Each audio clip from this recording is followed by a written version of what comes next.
There is huge amount of challenges facing ordinary people on every day and in every walk of life, whether it is transporting goods to the market, whether it's having access to schools for their children, whether it's going to get medical help and assistance. Life is a struggle. Hello, this is the Weekly Tradecast, a podcast brought to you by UNCTAD, the UN's trade and development body. I'm Sarah Toms. We're exploring how major events are shaping trade and development and how that affects billions of people around the world. This week, we're looking at the unique challenges for landlocked countries that impede their trade and development. There are 32 developing countries without access to the sea, leaving them with far higher bills to import and export goods by road and rail. In many places, poor infrastructure and border bureaucracy add time, cost, and complication. These extra demands put even more pressure on vulnerable economies, being hit by higher costs of food, energy, and debt. So what's the key to unlocking better prospects for trade and development? Joining me now to explain is senior economist Mussie Delelegn from UNCTAD's Division for Africa, Least Developed Countries and Special Programs. He's worked on developing countries for 30 years and is passionate about data-driven and evidence-based development policies. In his spare time, Mussie enjoys reading, hiking, and listening to music. Well, welcome to the show, Mussie. It's good to have you. Thank you, Sarah, for having me today. Looking at a day in the life of people and economies, how much different are things for developing countries with coastlines and those locked in the interior? In a typical landlocked country, we always talk about the problem of global integration, high cost of trade, difficult logistics, difficult terrain.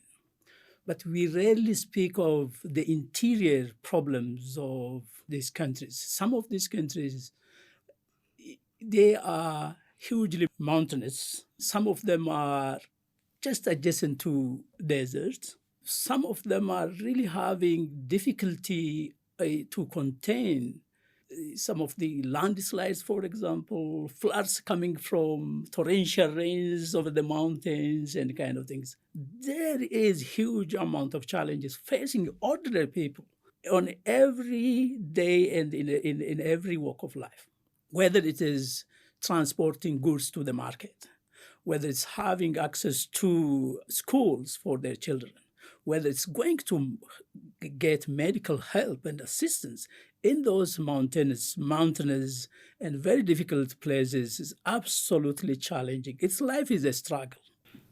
What impact do these disadvantages have on healthcare and also education, investment and trade? One of the challenges, the logistics. Imagine a landlocked country where transporting goods takes you hours and hours. Imagine a country where there is no cold storage facilities. How are you going to transport vaccination, for example? Vaccines are precious and also perishable quickly. So we have seen these situations during the COVID time. Now, the problem for landlocked countries that emanate from the logistics, which affects directly the people, also relate to the dependency of these countries that they have on neighboring countries. The political relationship that you have with the neighboring countries, the quality of infrastructure that these countries have. So there is multiple dependency on the conditions of the transit neighboring countries. It affects not only more normal tradable goods, that we call them, but goods that are vital for the survival of people. Child nutrition, child food, which we import. There is huge amount of work that is necessary to address those gaps in terms of not only international development assistance, but also in terms of reorienting development policies in these countries. One, policies that will scale up their productive and production capabilities. Policies that really link their infrastructure facilities to these sectors of their economies where they have comparative advantages. But development partnership also is vital for their survival. I think 9 or 10 of the landlocked developing countries are extremely in a kind of external debt distress situation. So if the indebtedness and the debt service obligation of these countries cut resources away from investment in critical issues such as addressing education, health, and also the road and road transportation, it is going to be very difficult for these countries to leapfrog and to address some of the development challenges that they have. How can a country that's already struggling to pay its bills be able to create the right climate to attract investment? One of the problems for landlocked developing countries actually it's their geographical situation itself doesn't allow them to attract, to compete equally with countries that have, for example, access to the sea or maritime countries. Because for investors, transportation is a key component in decision making. Not only resources. Those countries provide lavish incentives to attract foreign direct investment, but most of the time at the expense of their own domestic enterprises and domestic firms. So most of the firms in these countries are very weak and they are not integrated and they have difficulty to hook into regional and global value chains. So if they enhance the capabilities and capacities of their own domestic private sector, it will be extremely vital for them also to attract foreign direct investment. Resources are not the only magnet to attract a foreign direct investment. Your infrastructure, the logistics, the political stabilities, the way you handle your own private sector, the policies that you put in place, these are extremely vital to have foreign direct investment. Why are landlocked developing countries particularly vulnerable to external shocks? Like the pandemic, but also natural disasters and climate change?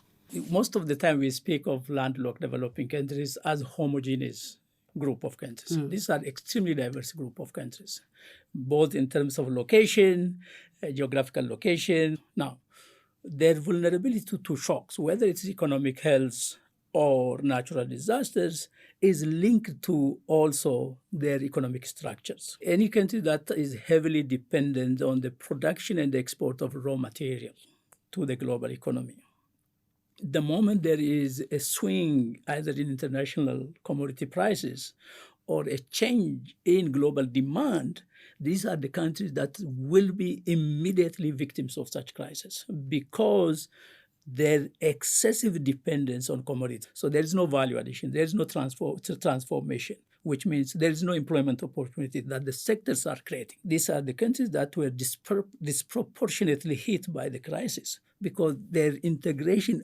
already was one of the weakest. These are the countries that became most vulnerable to the shocks. So geography itself plays an important role. But climate and climate change, these are not unique only to landlocked countries. Even developed countries are having problems. Climate change is global, but the impact on the most vulnerable is disproportionate. Without moving mountains then and reworking the map, what can be done by countries and others to relieve some of these problems and open the way to greater development? What we have been advancing for many years now is for these countries really to have the right policies, right policy framework. The policies that are key to unlocking some of the binding constraints they have, policies that harness their natural potential.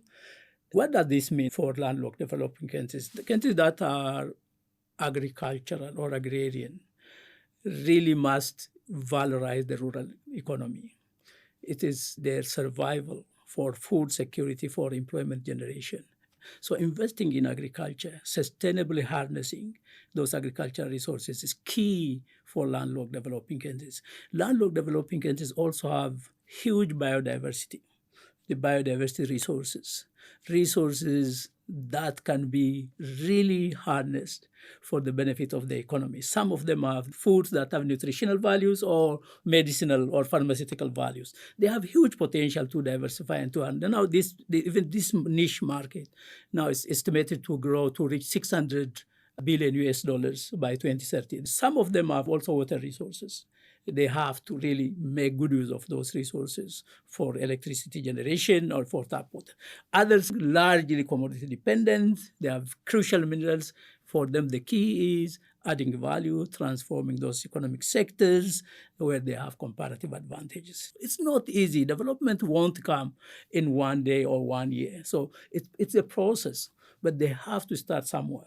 Okay, well, thank you so much, Mussie, for that. Thank you to UNCTAD's Mussie Delelegn for being this week's guest. Tune into the weekly Tradecast next week and every week for more insights on the most pressing issues around the world of trade and development. And there's even more on our website, unctad.org. I'm Sarah Toms in Geneva. Goodbye for now.